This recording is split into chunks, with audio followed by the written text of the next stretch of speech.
अब हम एक दूसरे एरिया पर आते हैं, एक दूसरे टॉपिक पर आते हैं,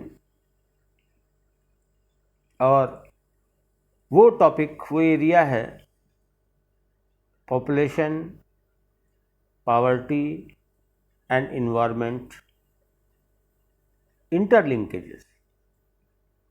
गरीबी, जनसंख्या, गरीबी और पर्यावरण, इसका क्या आपसी संबंध है, इसका क्या इंटर रिलेशन है? What is the inter relationship और interlinkages between population, poverty and environmental degradation? जब हम इस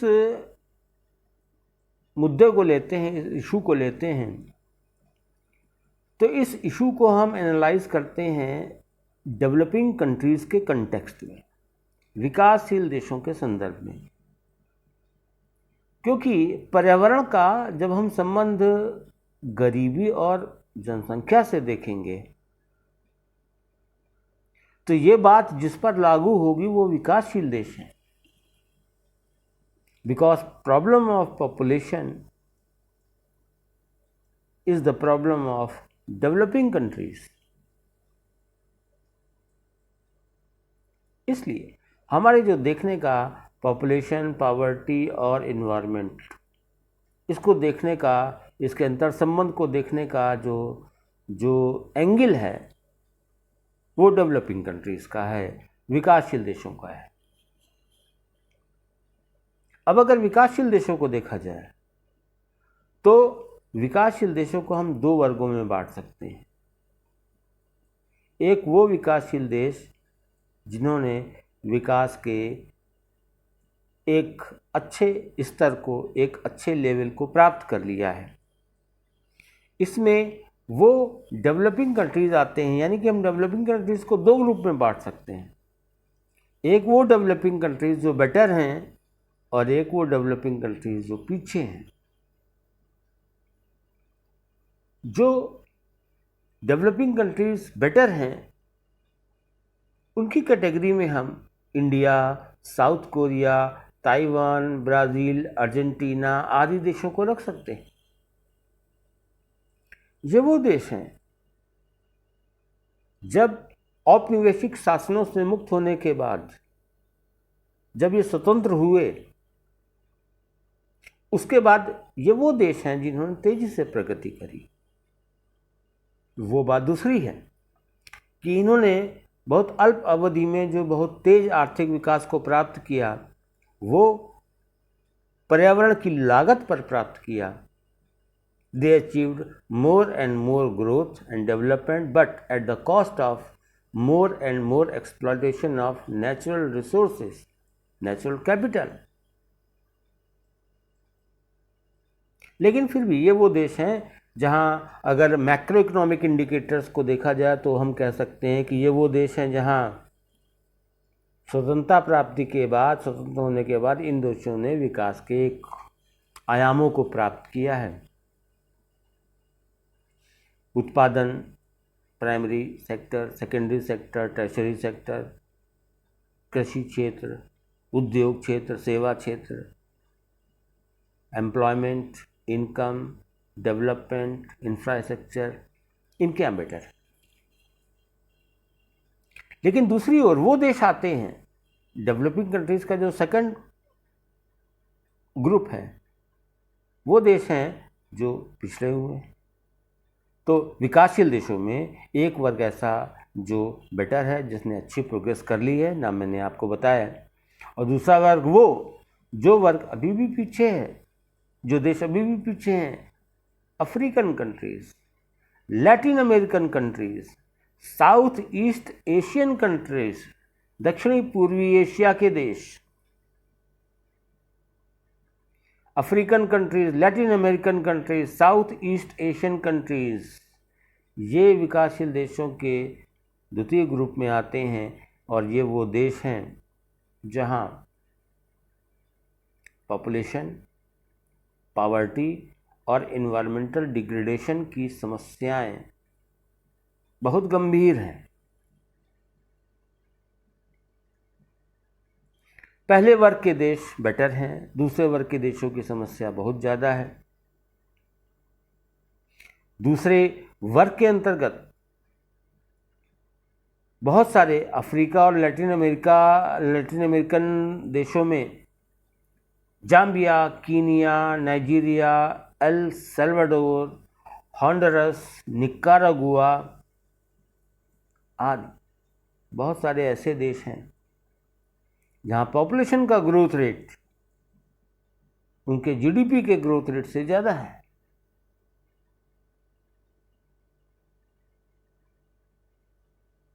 निश्चित तौर पे स्टैंडर्ड ऑफ लिविंग लो होगा, और पॉपुलेशन ग्रोथ अगर इतनी ज़्यादा है इन देशों में, इन जगहों पर हमको अक्सर जो पॉपुलेशन का ग्रोथ रेट दिखता है वो 3 से 4% एनुअल है,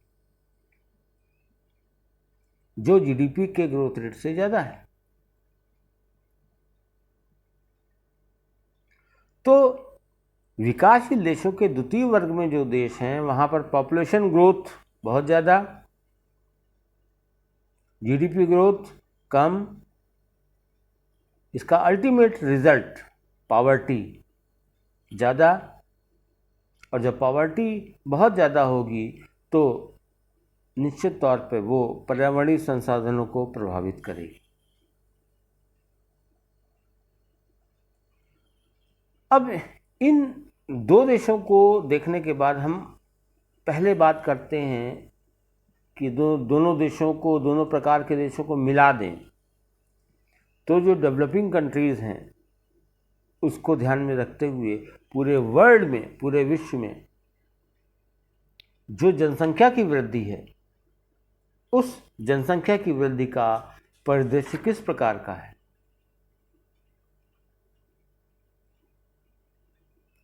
सन 1800 तक 1800 ईयर 1800 विश्व की जनसंख्या 1 बिलियन थी, 1 बिलियन। तो 1800 तक विश्व की जनसंख्या को 1 बिलियन तक पहुंचने में कितना समय लगा? शायद वहां से जोड़ना पड़ेगा जहां से मनुष्य की उत्पत्ति हुई, अर्थात 1800 तक विश्व की जनसंख्या 1 बिलियन हुई और इस 1 बिलियन जनसंख्या को होने में मिलियंस ऑफ ईयर्स लगे।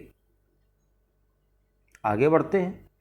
1800 से 1800 से 1930 130 साल हुए, और इस 130 साल में पॉपुलेशन वर्ल्ड की 2 बिलियन हो गई। विश्व की जनसंख्या को 1 बिलियन होने में मिलियंस ऑफ ईयर्स लगे, लेकिन 2 बिलियन होने में 130 साल लगे, 3 बिलियन होने में 30 साल लगे, 4 बिलियन होने में 15 साल लगे, 5 बिलियन होने में 12, 6 बिलियन होने में 11 साल लगे। वैश्विक जनसंख्या की जो स्थितियां हैं, जो वर्तमान की स्थितियां हैं, वो और बताती हैं कि अब हमारे पास जो जनसंख्या के आंकड़े हैं वो ये बताते हैं अब पॉपुलेशन का जो ग्रोथ रेट है थोड़ा स्टेबलाइज हुआ है, लेकिन हिस्टोरिकली, ऐतिहासिक रूप से जनसंख्या की जो वृद्धि है वो 1800 के बाद से बहुत तेज़ी से बढ़ी है, और वो स्टेबलाइज अब है थोड़ा सा। अब अगर इस जनसंख्या की वृद्धि को हम देखें तो पूरे विश्व में जनसंख्या ज़्यादा बढ़ी, जो बढ़ी है वो कहाँ, जनसंख्या की ग्रोथ कहाँ हुई है? पॉपुलेशन का जो ग्रोथ रेट है वो ये बताता है कि 1950 के आसपास जो डेवलपिंग कंट्रीज थे उनमें ग्रोथ रेट पॉपुलेशन का 2.11% था एनुअल, डेवलप्ड कंट्रीज में 1.28% था एनुअल। 1980-85 में डेवलपिंग कंट्रीज में 1980-85 में डेवलपिंग कंट्रीज में ग्रोथ रेट 50-55 के कंपेरिजन में 2.11 से घटकर 2.02 हुआ, जबकि डेवलप्ड कंट्रीज में यह ग्रोथ रेट पॉपुलेशन का 1.28 से घट के 0.64 हुआ।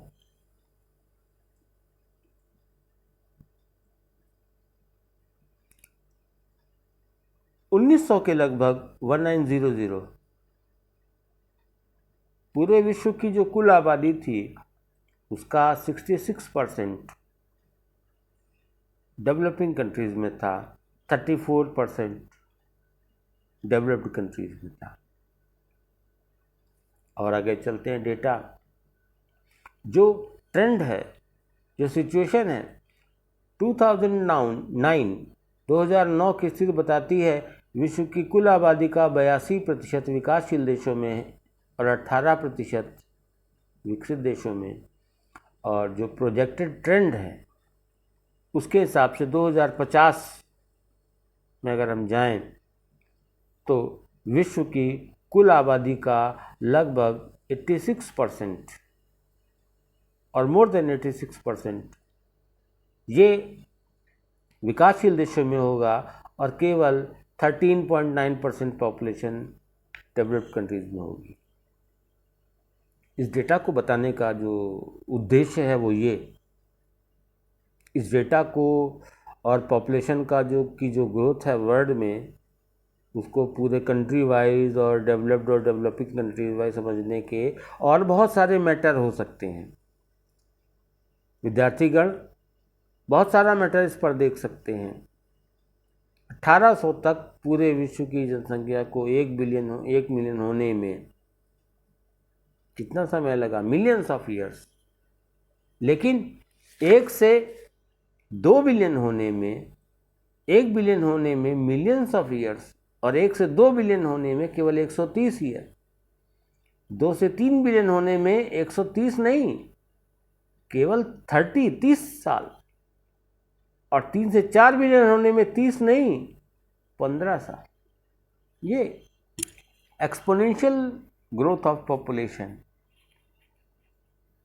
इस बात को बताने के बहुत सारे आंकड़े और भी उपलब्ध हैं, विद्यार्थीगण इसको देख सकते हैं। कहने का अर्थ यह है कि ये बातें बताती हैं कि पूरे वर्ल्ड में जो पॉपुलेशन के ग्रोथ का ट्रेंड है वो ये बताता है that population problem is the problem of developing countries. जनसंख्या की समस्या विकासशील देशों की समस्या है। इसीलिए ये जो कंटेक्स्ट है पॉपुलेशन, पॉवर्टी एंड एनवायरनमेंट, इसको हम किस फ्रेम में एनालाइज कर रहे हैं? इसको हम एनालाइज कर रहे हैं विकासशील देशों के संदर्भ में, क्योंकि ये बात विकासशील देशों पर ही लागू हो सकती है। सो पॉपुलेशन, वर्ल्ड पॉपुलेशन ट्रेंड्स जो हमको सजेस्ट करते हैं, बताते हैं, जो एम्पिरिकली डेटा हैं वो ये बताते हैं that at present almost 82% of the population, 82% of the population lives in developing countries, very few in developed countries. But irony of the fact is, विशेष बात क्या है, अगर हम रिसोर्स के कंजम्पशन को देखें तो बहुत पहले से उत्तर के देशों ने, विकसित देशों ने संसाधनों का उपभोग बहुत तेजी से, बहुत ज़्यादा किया है। जो आंकड़े हैं, आंकड़े इस बात को स्पष्ट करते हैं कि जो रिसोर्स का कंजम्पशन है, वो रिसोर्स का कंजम्पशन उत्तर के देशों में, विकसित के देशों में ज़्यादा से ज़्यादा रहा है। ये एक हार्ड रियलिटी है कि विकसित देश जहाँ जनसंख्या कम है, वहाँ उन देशों ने संसाधनों का उपभोग ज़्यादा से ज़्यादा किया है, और विकासशील देश जहाँ जनसंख्या ज़्यादा है, ऐसे देशों ने जो संसाधनों का उपयोग है वो बहुत कम किया है। कारण ये है कि विकसित देशों में आय ज़्यादा है, स्टैंडर्ड ऑफ लिविंग ज़्यादा है, more standard, more income, more consumption, and more consumption means more and more demand for resources. हम जितनी भी कैटेगरी के सामानों को देख लें, पदार्थों को देख लें, रिसोर्स कंजम्पशन को देख लें, चाहे मेटल का हो, चाहे पेपर का हो, चाहे आयरन का हो, किसी भी चीज़ का, जो रिसोर्स कंजम्पशन है, नेचुरल रिसोर्स का कंजम्पशन है, जनसंख्या तो ज़्यादा से ज़्यादा रही विकासशील देशों में, लेकिन रिसोर्स का कंजम्पशन ज़्यादा से ज़्यादा कहाँ रहा? विकसित देशों में। विकसित देश जो बहुत विश्व की जनसंख्या का बहुत कम प्रतिशत रखते हैं, विश्व के ज़्यादा से ज़्यादा प्राकृतिक संसाधनों का उपयोग करते हैं। विकासशील देश जो ज़्यादा से ज़्यादा जनसंख्या को रखते हैं, वो प्राकृतिक संसाधनों का कम से कम उपयोग करते हैं। क्यों? It all is the matter of purchasing power. उनके पास क्रय शक्ति ज़्यादा है, उनके कंजम्पशन ज़्यादा हैं, उनकी डिमांड ज़्यादा है, इसलिए वहाँ हमको रिसोर्स कंजम्पशन ज़्यादा मिलता है। हमारे यहाँ पॉपुलेशन तो ज़्यादा है डेवलपिंग कंट्रीज़ में, इस वर्ल्ड में, साउथ के वर्ल्ड में, लेकिन रिसोर्स कंजम्पशन के लिए जो परचेजिंग पावर होनी चाहिए वो यहाँ पर उपलब्ध नहीं है।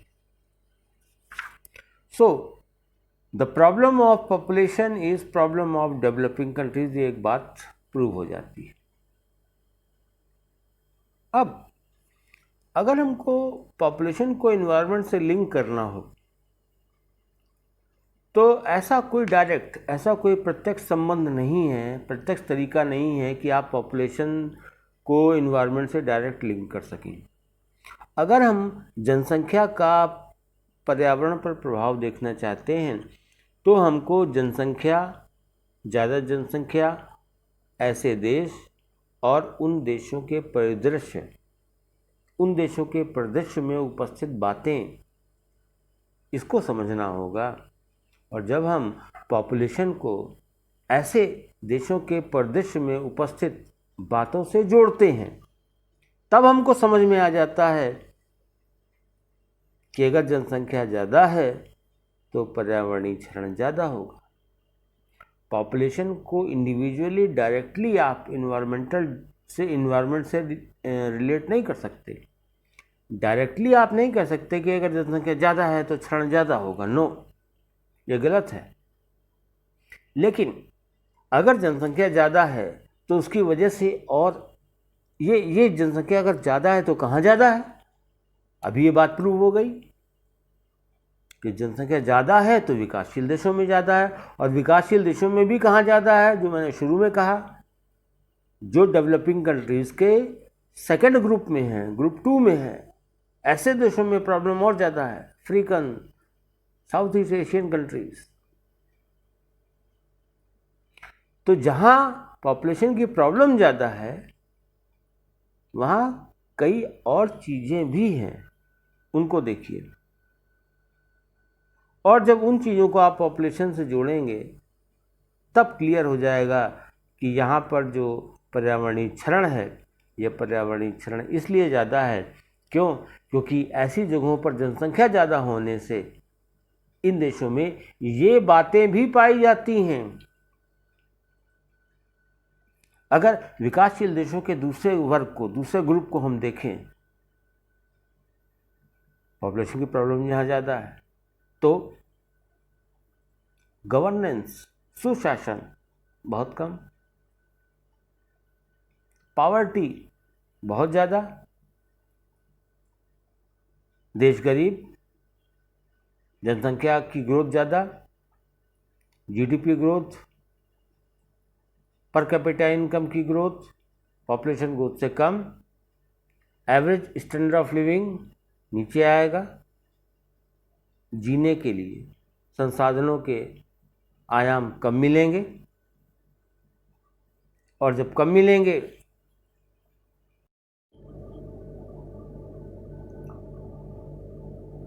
बात अगर पॉवर्टी की करें तो पॉवर्टी को, गरीबी को परिभाषित करने के दो तरीके हैं। एक इनकम बेस्ड पॉवर्टी, आय आधारित गरीबी, और दूसरा एसेट बेस्ड पॉवर्टी, परिसंपत्तियों आधारित गरीबी। इंडिया में जैसे हम पॉवर्टी लाइन की डेफिनेशन देते हैं तो वो आय आधारित होती है, और जो एसेट बेस्ड पॉवर्टी है वो ये बताती है कि एसेट्स को देखिए। एसेट्स नेचुरल कैपिटल का मतलब जैसे ownership of land, human capital, work skill, social capital, human relations, physical capital, tools of trade, व्यापार के लिए उपस्थित तरीके, फाइनेंशियल कैपिटल, कैश सेविंग्स। ये डिफरेंट टाइप्स के एसेट्स हैं। All these are assets. और अगर किसी आदमी की आय ऐसी नहीं है कि वो इस तरीके के एसेट्स को जनरेट कर सके तो वो पुअर है। This is asset based definition of poverty. अगर किसी व्यक्ति की आय ऐसी नहीं है, उसके पास ऐसे संसाधन नहीं है कि वो natural capital, social capital, physical capital, financial capital के रूप में जो एसेट्स हैं उनको सजो सके, बना सके, तैयार कर सके, तो वो गरीब है। ये एसेट बेस्ड डेफिनेशन है पॉवर्टी की। जब हम एनवायरनमेंट के संदर्भ में बात करते हैं तो पॉवर्टी की जो इनकम बेस्ड डेफिनेशन है, जो आय आधारित परिभाषा है गरीबी की, उसकी तुलना में जो एसेट या परिसंपत्तियों आधारित परिभाषा है, परिसंपत्तियों आधारित परिभाषा ज़्यादा अनुकूल होती है, ठीक होती है, व्यवहारिक होती है, तर्कपूर्ण होती है, लॉजिकल होती है। अब पुअर्स को भी हम जो देखें, जो गरीबों को हम देखें, अब गरीबों की हम बात कर रहे हैं तो गरीबों का भी जो वर्ग है वो होमोजीनियस नहीं, सजाती नहीं है। दो प्रकार के गरीबों के वर्ग हमें हमको मिलते हैं। एक रूरल पुअर और एक अर्बन पुअर, एक ग्रामीण गरीब और एक शहरी गरीब। कोई भी विकासशील देश है उसमें ये परिदृश्य पाया जाता है। हम भारत के परिदृश्य में सोचें तो समझने में आसानी होगी। हर विकासशील देश में ग्रामीण गरीबों का एक समूह है, शहरी गरीबों का एक समूह है, और दोनों समूहों को देखा जाए तो उनकी स्थितियां अलग अलग हैं। जैसे जो ग्रामीण गरीब है, ग्रामीण गरीब ऐसी जगहों पर रहता है जहाँ का पर्यावरण पहले से ही बड़ा संवेदनशील है, उसके ऊपर लोड ज़्यादा है। जैसे झुग्गी झोपड़ियों में, किनारे, शहर के ऐसे वातावरण में जहाँ कम जगह पे ज़्यादा लोग रहते हैं, जहाँ नाली, सफाई, पानी ठीक नहीं है, फिर भी ज़्यादातर लोग रहते हैं, तो ग्रामीण गरीब ज़्यादातर ऐसे इलाकों में रहता है जहाँ का पर्यावरण पहले से ही संवेदनशील है। और ग्रामीण गरीब जब वहाँ पे वो रहता है तो वहाँ के उस संवेदनशील पर्यावरण को और संवेदनशील करता है और ख़राब करता है। यानी कि जो रूरल पुअर है वो जिस एनवायरनमेंट में रहता है उस एनवायरनमेंट को और डिग्रेड करता है।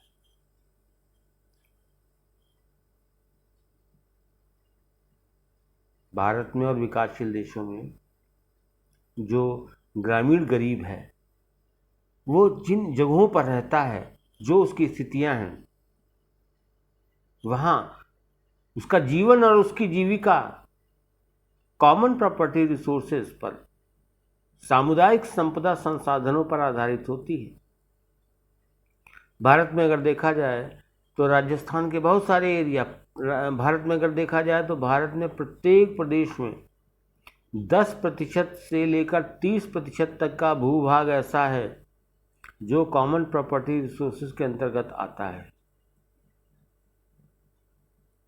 ग्रामीण इलाकों में जो ग्रामीण गरीब है उसका जीवन और उसकी जीविका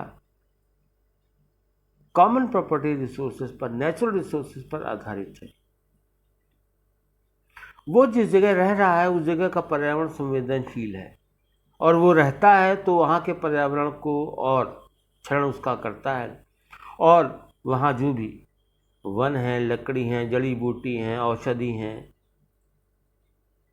जो भी फल फूल और चीज़ें हैं, वह उसी पर्यावरण में जीता है और उसी से अपनी रोजी रोटी का साधन निकालता है। सो रूरल पुअर जहाँ पर रहता है वहाँ का एनवायरनमेंट, वहाँ का पर्यावरण संवेदनशील है, वहाँ रह के वो वहाँ के पर्यावरण में और संवेदनशीलता उत्पन्न करता है। रूरल पॉवर्टी ज़्यादा है अगर कहीं पर, तो निश्चित रूप से एनवायरमेंटल डिग्रेडेशन वहाँ ज़्यादा होगा। यहाँ एक पॉलिसी इम्प्लीकेशन की बात भी कर सकते हैं कि अगर डेवलपिंग कंट्रीज में कहीं पर भी किसी भी जगह पर जहाँ रूरल बेस्ड पॉवर्टी ज़्यादा है, वहाँ पर अगर आप पॉवर्टी के अपलिफ्टमेंट के लिए कोई भी योजना बनाना चाहते हैं तो इस हकीकत को मत भूलें कि जो रूरल पुअर है वो पर्यावरण पर आधारित है, CPR पर आधारित है।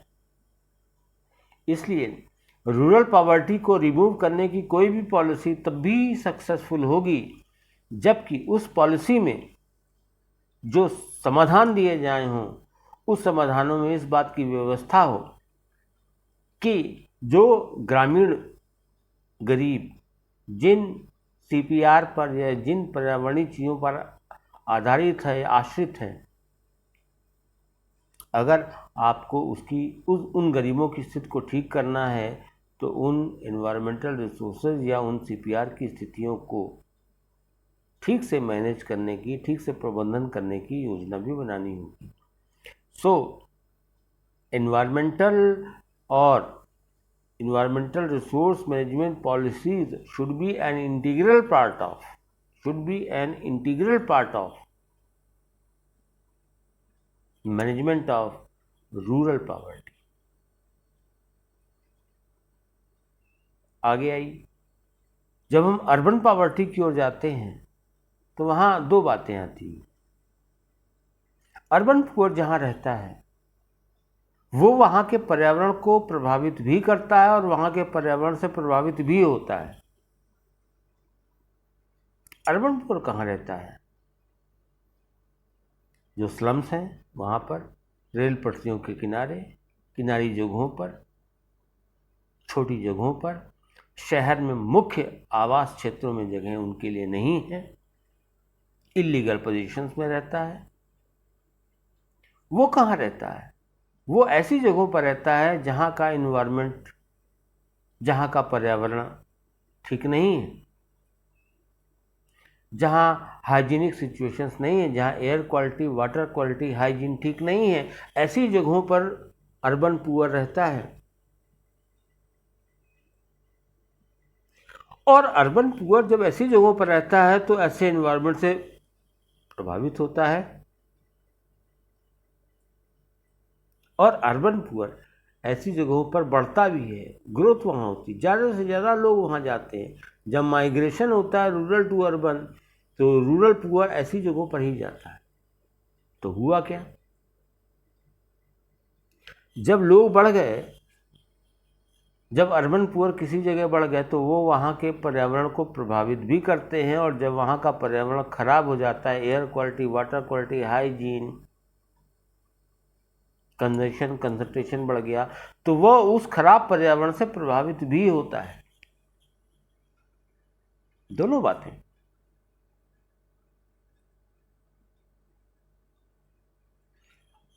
अब अगर हम पॉलिसी पार्ट पर जाएं तो ये तो तय हो गया कि भाई ये बातें बताती है कि पॉपुलेशन की और पॉपुलेशन की प्रॉब्लम जहाँ ज़्यादा है वहाँ पॉवर्टी ज़्यादा है, और रूरल और अर्बन पॉवर्टी दोनों ऐसी है जो इन्वायरमेंटल डिग्रेडेशन को बढ़ाने वाली है। लेकिन जिन देशों में ये समस्याएं हैं वहाँ कुछ और बातें भी हैं जिसकी वजह से पर्यावरण पर ज़्यादा प्रभाव पड़ता है।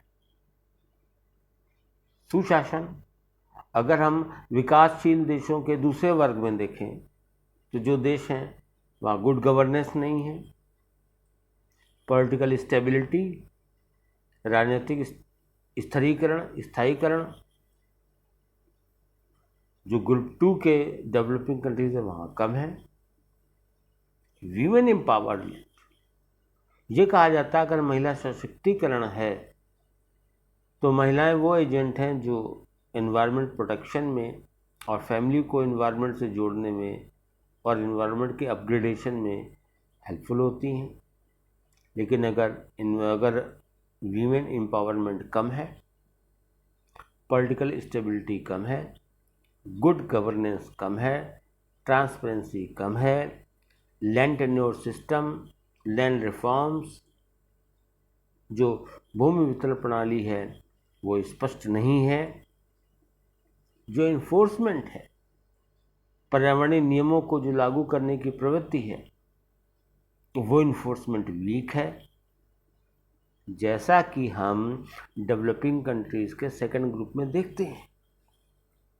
तो होता क्या है, अगर गुड गवर्नेंस नहीं है, पॉलिटिकल स्टेबिलिटी नहीं है, वॉर ज़्यादा हो रही हैं, सिविल वॉर ज़्यादा हो रही हैं, वीमेन एम्पावरमेंट नहीं है, कोई प्रोटेक्शन प्लान वीमेंस के लिए नहीं है, वीमेंस का इन्वॉल्वमेंट पार्टिसिपेशन नहीं है, तो ऐसी सिचुएशंस में, ऐसी इनस्टेबिलिटी की सिचुएशन में निश्चित तौर पे जो एरोगेंस है या लॉलेसनेस है उसका रोल बढ़ जाता है। ऐसे में जो जनसंख्या ज़्यादा है, जो गरीबी ज़्यादा है, इन सिनेरियो में, ऐसी परिस्थितियों में वो पर्यावरण पर और बुरा प्रभाव डालती है। अगर ऐसा होगा तो जहाँ की सिचुएशन देखी जाए वहाँ ज़्यादा से ज़्यादा लोग जिनके पास आय नहीं है, संपत्ति नहीं है, आधार नहीं है, रोजगार नहीं है, वो क्या करेंगे? उनकी ज़्यादा से ज़्यादा निर्भरता प्राकृतिक संसाधनों पर होगी। अपने जीवन और अपनी जीविका को चलाने के लिए वैध और अवैध तरीके से प्राकृतिक संसाधनों की निकासी, एक्सट्रैक्शन, यूज, तो ऐसे इन अर्थों में अगर देखा जाए तो पॉपुलेशन पॉवर्टी अगर ज़्यादा है तो वो एनवायरमेंटल डिग्रेडेशन को बढ़ाती है। और ये सब बातें विकासशील देशों के संदर्भ में हैं। और इन बातों में खास बात ये है कि हम पॉपुलेशन को बता रहे हैं कि पॉपुलेशन कैसे एनवायरमेंटल डिग्रेडेशन को बढ़ाती है, डायरेक्टली नहीं, बल्कि when population growth is combined with the factors poverty, political instability, restlessness, lawlessness, lack of good governance, lack of women empowerment, lack of transparency, अगर इतना सिस्टम नहीं है कंट्री में और पॉपुलेशन ग्रोथ भी, पॉवर्टी भी, naturally it will lead to environmental degradation. और ये सिचुएशन है। अब हम पार्ट 2 की बात करते हैं कि ऐसी जो स्थितियां हैं इनके नीतिगत आयामों को देखा जाए, इनकी पॉलिसी को देखा जाए कि ऐसे देशों की ऐसी समस्याओं को दूर करने के लिए क्या उपाय किए गए, क्या सोचा गया। जब हम पास्ट पॉलिसीज़ को देखते हैं, भारत और विश्व के ज़्यादातर देश जो विकासशील देशों की श्रेणी में आते हैं, ध्यान रखिए, भारत और ज़्यादातर विकासशील देश जो आज विकासशील देशों की श्रेणी में आते हैं वो भारत के बाद ही स्वतंत्र हुए 1947। तो इन देशों का जो वर्ग है उसके लिए जब स्वतंत्र भारत का उदय हुआ तो यूनाइटेड नेशन, संयुक्त राष्ट्र जो गार्जियन संस्था है, वहाँ से ऐसे देशों के उद्धार के लिए जो नीतिगत प्रयासों की वकालत की गई, जो पॉलिसी इनिशिएटिव सजेस्ट किए गए, वो जो पॉलिसी इनिशिएटिव सजेस्ट किए गए उनको विकासशील देशों ने अपनाया। और विकासशील देशों में जनसंख्या, गरीबी और पर्यावरण की समस्या को दूर करने के लिए जो नीतिगत उपाय यूएन ने, यूनाइटेड नेशंस ने सजेस्ट किए, उस पर आधारित जो नीति बनाई गई कि आप गरीबी को दूर करिए, विकास करिए, ये जो नीति थी, ये नीति 2 सिद्धांतों पर आधारित थी। 1, capital accumulation, 1 capital accumulation and 2 free trade. पूंजी संचय और मुक्त व्यापार, ये 2 सिद्धांतों पर आधारित नीति यूनाइटेड नेशंस ने देशों के लिए सजेस्ट की कि यदि इसको आप अपनाएंगे तो आप गरीबी की समस्या और पर्यावरण क्षरण की समस्या से मुक्त हो जाएंगे। So the policy which was suggested in the decade of 1950s, that was based upon 2 economic principles, that the principles of capital accumulation and free trade. लेकिन 1980 के डिकेड तक आते आते, 1980 के दशक के आते आते, ध्यान रखिए 1980 का दशक वो दशक था जब यह सिद्ध हो गया था कि आपका अंधाधुंध विकास चलेगा नहीं। इकोलॉजिकल इकोनॉमिस्ट ने प्रूव कर दिया था कि अंधाधुंध विकास चलेगा नहीं, there are limits to growth. और यूनाइटेड नेशंस ने ही 87 में ब्रैडन कमीशन की रिपोर्ट में सस्टेनेबल डेवलपमेंट का कंसेप्ट दे दिया था। अर्थात 1980 के दशक तक आते आते ये बात सिद्ध हो गई थी कि हमको पोषणीय विकास की ओर जाना है, अंधाधुंध विकास नहीं चलेगा। तो जो नीति यूनाइटेड नेशंस ने based upon capital accumulation and free trade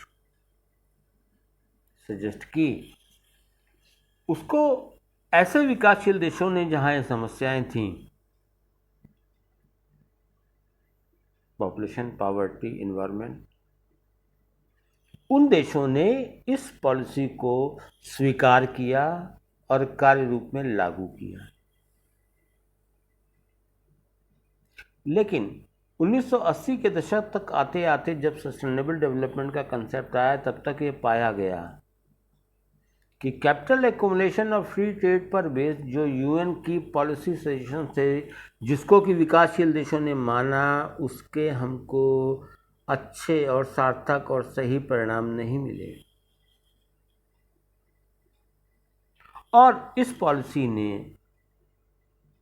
population, poverty और एनवायरनमेंट की समस्याओं को दूर करने में कोई मदद नहीं की।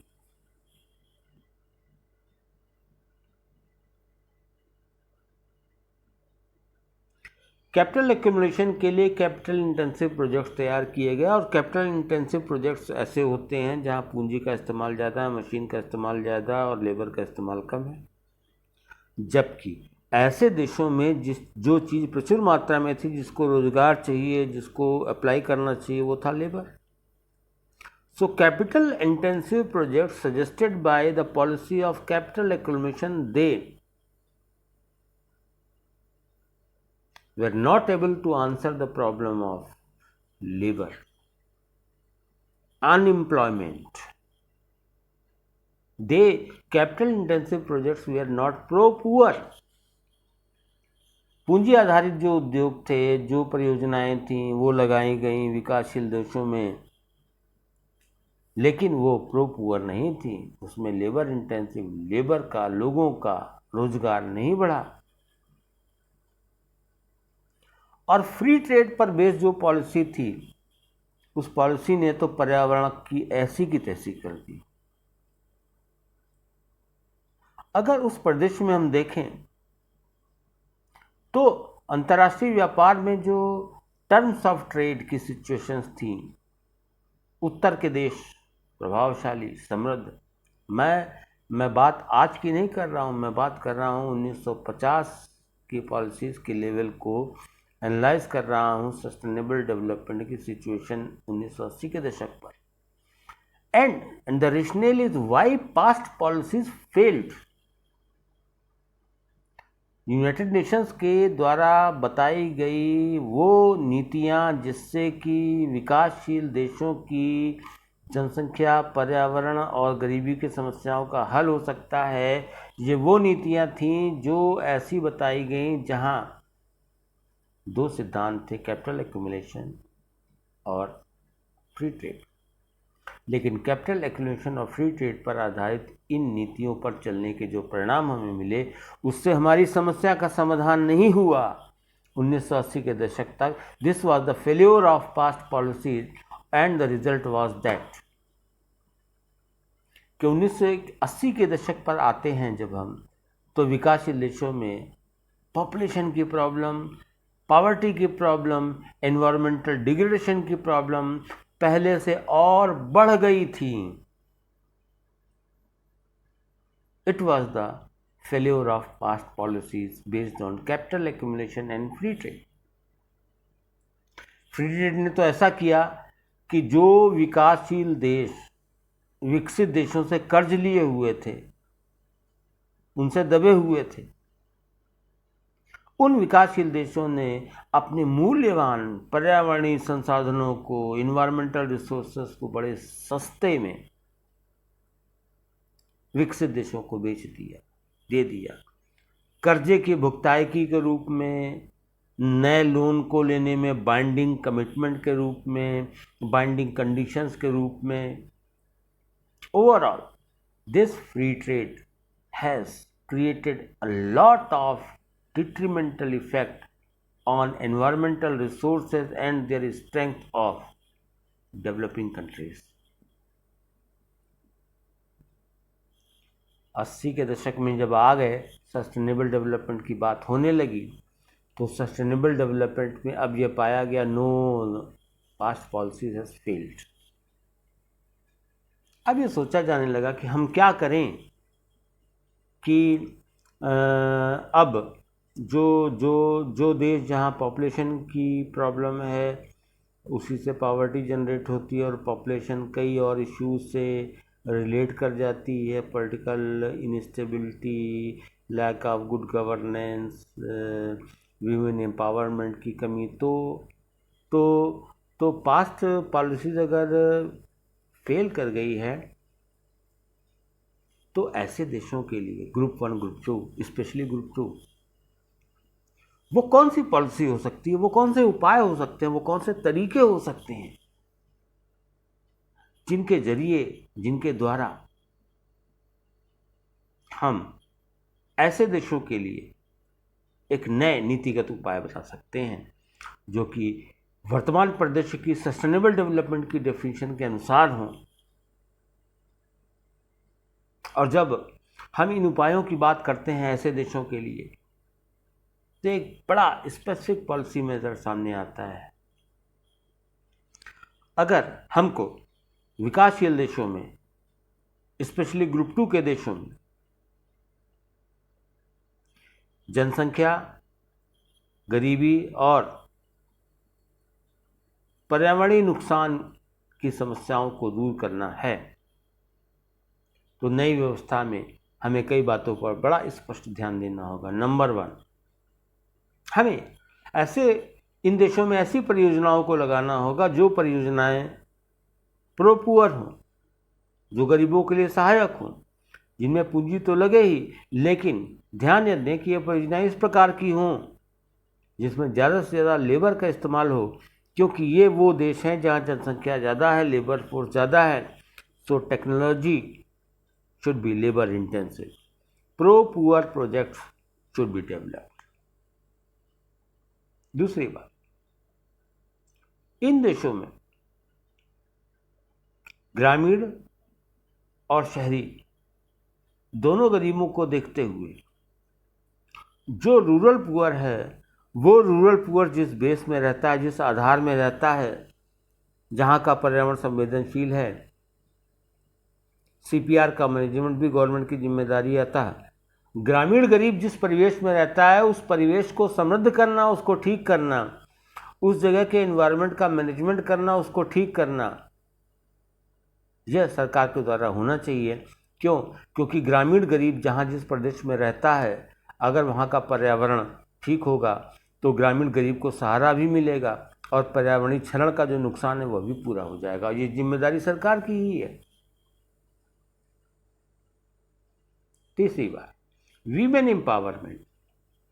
शहर हो या गांव हो, ये प्रूव्ड है, ये सिद्ध है कि जहाँ जो महिलाएं हैं अगर उनका सशक्तिकरण है तो न केवल वो अपने परिवार को बेहतर रखती हैं और वो पर्यावरण के क्षरण को नुकसान भी कम से कम करती हैं और पर्यावरण के लिए सहायक भी होती हैं, एजेंट्स भी होती हैं। वो जागरूक भी करती हैं, जागरूक भी होती हैं, पर्यावरण के लिए सहायक भी होती हैं। वीमेन एम्पावरमेंट जरूरी। तीसरी, women participation in decision making. अब तो व्यवस्था है पंचायती राज प्रावधानों के अंतर्गत, जैसे भारत में तमाम ऐसी संस्थाएं और बातें विकसित कीजिए जहां निर्णय लेने की जो प्रक्रिया है उसमें जो महिलाएं हैं उनकी सहभागिता ज़्यादा से ज़्यादा हो। पॉलिटिकल स्टेबिलिटी, राजनीतिक स्थायीकरण। अगर लोगों में और देश में ये विश्वास होगा कि जो राजनीतिक व्यवस्था हमारे यहाँ चल रही है, संविधान या जिस भी तरीके के अनुसार, वो स्टेबल है, ये नहीं कि 5 साल के अंतर्गत चुनी गई सरकार 1 साल में ही गिर जाती, फिर दूसरी आती, फिर पता नहीं उसका क्या, फिर वो गिर जाती है। अगर पॉलिटिकली इंस्टेबिलिटी होगी तो रूल्स और रेगुलेशंस को इन्फोर्स करने की जो ताकत होती है सरकार की वो वीक होगी। ऐसे में पब्लिक का जनता का सरकार से भरोसा कम से कम होता है। पॉलिटिकल स्टेबिलिटी और राजनीतिक स्थायीकरण, स्टेबल गवर्नमेंट, स्थायी सरकार, सुशासन, गुड गवर्नेंस, सरकार और लोगों के बीच में और जो स्टेक होल्डर्स हैं, हितधारक हैं, उनके बीच में जो भी निर्णय लिए जाएं पारदर्शी, जो भी काम है अकाउंटेबिलिटी तय हो, जो भी चीज़ें हैं वो सबको मालूम हो। सुशासन, अगर सुशासन है तो ये काम भी बहुत ज़रूरी है आजकल के समय में, अगर हम विकासशील देशों में इन समस्याओं को दूर करना चाहते हैं। सुशासन के अलावा एक और चीज़ कि सरकारी योजनाओं में, सरकार के द्वारा किए गए प्रयासों में ज़्यादा से ज़्यादा पर्यावरण के लिए अलग से निवेश के प्रावधान किए जाएं, धन संपदाओं को लगाया जाए, पैसे को लगाया जाए, जिससे पर्यावरणीय संसाधनों को बचाया जा सके। अगर विकासशील देशों में ये सारे उपाय किए जाते हैं, इनका प्रावधान किया जाता है, तो हम कह सकते हैं कि जो वैश्विक परिदृश्य है जिसमें पॉपुलेशन स्टेबलाइजेशन हो रहा है, लेकिन फिर भी पॉपुलेशन ग्रोथ की प्रॉब्लम डेवलप्ड कंट्रीज़ की नहीं है, डेवलपिंग कंट्रीज़ की है। ऐसे में जनसंख्या की वृद्धि दर नियंत्रित होगी। ये जो बातें हैं, जो भी डेवलपमेंट के प्लानों, सस्टेनेबल डेवलपमेंट की भी जो डेफिनेशन है, that sustainable development is that development which secures development, और जहाँ पे किसकी नीड्स पूरी हों, नीड्स पुअर की, और जो इक्विटेबल हो intra and inter. So inter generational gaps, inter generational inequality, intra generational inequality, ये दूर हो और नीड्स पूरी हो और डेवलपमेंट हो। यानी कि सस्टेनेबल डेवलपमेंट की परिभाषा कहती है जो भी विकास हो वो विकास हो और उस विकास में प्राथमिकता में केंद्र बिंदु कौन हो, गरीब हो, उसको पहले मिले, और अंतरपीढ़ीगत ये सब असमताएँ दूर हों। तो यहाँ ये ज़रूरी हो जाता है कि जो भी पॉलिसीज़ हम बनाएं उसमें इस बात का भी ध्यान दें कि हमारी प्राथमिकताओं में केंद्र बिंदु में जो हो वो पहले पुअर। यदि ऐसी नीतियां होती हैं तो निश्चित तौर पर हम ये कह सकते हैं कि जो आजकल के परिदृश्य में एक प्रोमिनेंट पॉलिसी हो सकती है डेवलपिंग कंट्रीज में, जो इस इशू को एड्रेस करती हो कि कैसे हम जनसंख्या, गरीबी और पर्यावरण की समस्या को दूर करेंगे, तो ऐसी नीति यहाँ पर सहायक हो सकती है।